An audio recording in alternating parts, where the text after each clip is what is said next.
എൻ്റെ കഴിഞ്ഞ ഓണത്തിൻ്റെ സെറ്റ് മുണ്ടാണ് ഇത്. കറുത്ത കരയുള്ള സെറ്റ് മുണ്ടായിരുന്നു കേട്ടോ. അപ്പം നമുക്കിതിൻ്റെ ഒരു ന്യൂ ലുക്ക് കൊടുത്താലോ. അപ്പോൾ ഞാൻ എന്താ ഒരു പീസ് പേപ്പറിൽ ഇതുപോലൊരു പാറ്റേൺ വരച്ചെടുത്തിട്ടുണ്ട്. സിമ്പിളായിട്ട് വരയ്ക്കാൻ പറ്റുന്നൊരു പാറ്റേൺ. അത് കഴിഞ്ഞിട്ട് നമ്മൾ കാർബൺ പേപ്പർ വെച്ചിട്ട് വേണ്ടിടത്തൊക്കെ അതുപോലെ അതിൻ്റെ മുകളിൽ കൂടെ ഒന്ന് വരച്ച് കൊടുത്ത് ട്രേസ് ചെയ്ത് നമ്മുടെ പാറ്റേൺ നമ്മൾ ഈ തുണിയിലേക്ക് പകർത്തിയിട്ടുണ്ട്. അപ്പോൾ ഇതിൻ്റെ ആദ്യത്തെ ഫാബ്രിക് പെയിൻറ്റിങ് പരീക്ഷണമാണ് കേട്ടോ. ഞാൻ എന്താവുന്നൊന്നും അറിയില്ല. ഇന്നത്തെ കാര്യം എനിക്ക് വരയ്ക്കാനേ അറിയാൻ പാടില്ല.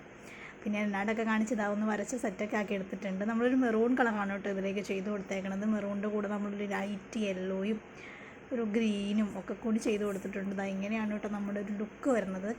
നമ്മൾ അത്യാവശ്യം മുണ്ടിൻ്റെ ഭാഗത്ത് കാണുന്ന ഭാഗത്ത് നമ്മുടെ ഉടുക്കുന്ന ഭാഗത്ത് നമ്മൾ ഒരു സൈഡിൽ മാത്രമാണ് ചെയ്ത് കൊടുത്തിട്ടുണ്ടായിരുന്നത്. അപ്പോൾ ചെയ്ത് കഴിഞ്ഞിട്ട് നമ്മൾ ആ ഗ്രീൻ കളർ വരുന്ന ഭാഗത്തേക്ക് ആദ്യം ഞാൻ ചെയ്തതൊക്കെ ഞാൻ റിമൂവ് ചെയ്തിട്ട് ഞാൻ ഈ മെറൂൺ ലൈറ്റ് യെല്ലോ കളർ ചെയ്തിട്ടാണ് ഫിനിഷ് ചെയ്തത്. അപ്പോൾ ചെയ്ത് കഴിഞ്ഞിട്ടുള്ള ലുക്ക് ഇങ്ങനെയാണ് കേട്ടോ. അപ്പോൾ ഇഷ്ടമായോ എന്ന് പറയണേ. ചാനൽ സബ്സ്ക്രൈബ് ചെയ്ത് സപ്പോർട്ട് കൂടി ചെയ്യണേ.